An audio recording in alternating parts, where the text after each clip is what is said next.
Well, guys, it's almost the end of the year, and South Park Season 26 still has not been announced, much to my disappointment. So, I thought today I would try to fill the South Park sized hole in all of our hearts and try to revisit one episode that I think is particularly really smart. This is an episode where South Park defended itself, and it did so with its brains, and it fought back against a commonly held belief around a certain word. And in the process, it explored some pretty interesting and important ideas around how we create meaning, how meaning is interpreted, and whether or not certain words are hateful and harmful. I'm talking about the Season 13 episode, The F Word, which is real S-tier South Park. In the episode, the boys' serene weekend is interrupted by obnoxiously loud bikers who, because of their selfish, attention-seeking behavior, get called the F word by Cartman and then by everyone else in town. Now, the titular F word that I'm referring to is not the one that rhymes with duck that the YouTube algorithm probably wouldn't get that mad at me for using. Rather, it's the one that rhymes with bag that the YouTube algorithm, at least I've been told, would be very angry at me for using because it's historically been used to demean gay people. And even this discussion is relevant to what the episode uncovers. The bikers feel dejected by this label. They understand that it's a pejorative, however, they don't necessarily think that they're being labeled as homosexual. What this episode is dealing with, and later develops quite cleverly, is basic semiotics. Semiotics being the study of signs and symbols. And when we say signs, what we mean is when an idea or an object is used to convey meaning. So, for example, if I say pen, you know that I'm referring, that the word that comes out of my mouth is referring to this thing in my hand. Or if I say, for example, Brad Pitt, you probably know that I'm talking about the movie star and not the hundreds, maybe thousands of other people on the planet that have the same name. One of the pioneers of semiotics, Ferdinand Saussure, formulated his model of semiotics much in the same way that illustrates this scenario with Cartman and the bikers. He called it the communication model, and it basically says that communication is best understood as a relationship between the signifier and the signified. So, basically, communication is successful if an interpreter decodes the intended message. So if I say pen and you understand I'm referring to the object that's in my hand here, then we have successfully communicated. Or in the case of the episode, Cartman uses the F word to deliver the meaning that these guys are posers that nobody likes. So again, successful communication. But when the town takes it to the next level by spray painting the word on billboards and buildings, something happens that shows problems with Saussure's model. Big Gay Al and Mr. Slaves see the word and think that the town has reverted back to anti-queer bigotry.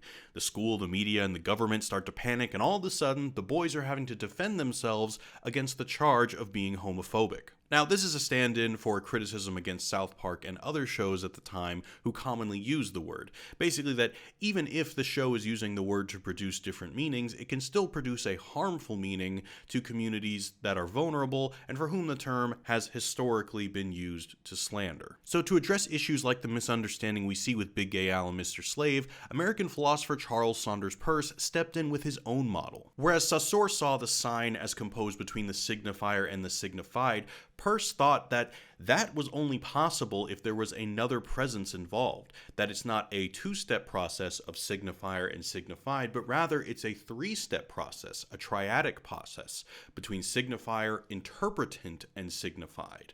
So, because meaning isn't created in a vacuum, the signifier can only be granted meaning through a particular interpretive lens, because meaning is always situated. So, if I say pen, you probably think I'm talking about this object, but if we were in a film studies class, for example, maybe you would think that I'm talking about, and maybe I actually would be talking about, Arthur Penn, the famous American director. And this can get particularly sticky with symbols. See, Peirce divided his study of signs into three major categories, of which symbols are only one of them.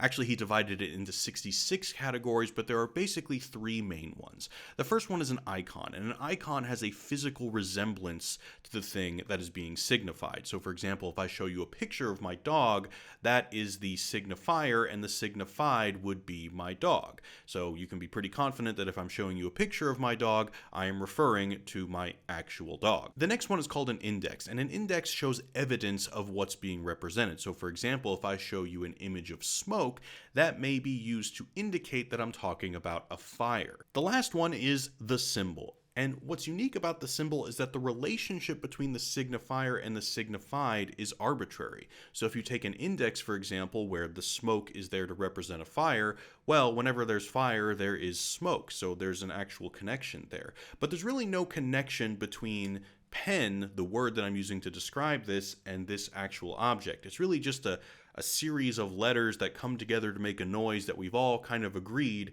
represents this thing. And that's what I mean when it says that the relationship between the signifier and the signified is arbitrary, because there's nothing about the word pen that seems relevant to this object. There's really no glue binding together the signifier and the signified in this discussion about the pen, just the interpretive lens, which can change quite often. So the bikers go to the library and start pouring through what is essentially a chronicle of common interpreters through time, or of interpretive lenses, a dictionary.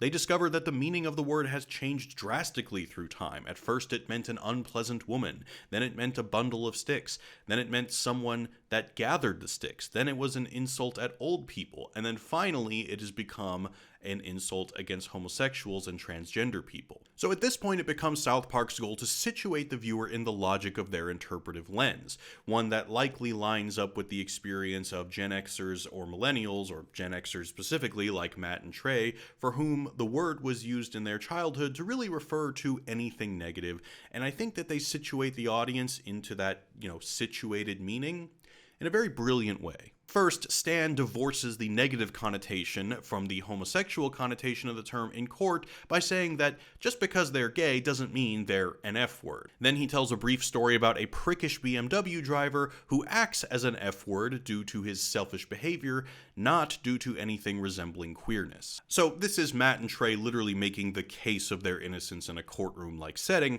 but the real stroke of brilliance comes when they actually prove that the term is extremely malleable in describing non-specific negative traits in the plot of the episode. In one of my favorite South Park moments, Big Gay Al holds a shotgun, calls the bikers the F-word, and runs them out of town. By having gay characters use the term, it forces the alternative gay-agnostic understanding of the word, the one that the boys in the town have been fighting for, the word denoting loud, annoying, obnoxious bikers. But then they one-up that, because seconds later, Butters comes out as a wannabe biker, and a biker calls him the F-word. So not only can the term have alternative meanings, like bikers instead of gay people, but it can carry the meaning akin to a jerk no matter who says it. That the audience understands the specific meaning produced in this scene is their way of proving that the term doesn't have a fixed meaning, that every time it's uttered, it doesn't necessarily communicate hate against homosexuals, or even in this case, bikers. The particular interpretive lens that we as a culture have around this F-word is one that is very malleable. We all kind of can understand that when it's used to just generally denote something negative, something poserish, something that is generally not good. They've essentially proven that our cultural interpretant, or the lens that we all understand as a culture, doesn't necessarily exclusively produce bigoted meanings when the term is uttered. And that's why this episode is S-tier South Park for me. It's an example of the show fighting for nuance. It's Trey and Matt using their smarts to fight for the right to be crude without causing harm. Because for a lot of us out there, obscenity is our favorite kind of humor, but that doesn't mean that we're hateful or toxic. Now, I also want to comment on the basic gist of the last act of the episode, in which the boys can ultimately win the day if they convince the dictionary to change the definition of the meaning of the word. Now, this is kind of just a tongue-in-cheek way of saying that meanings of terms can change, as we've seen in the episode, but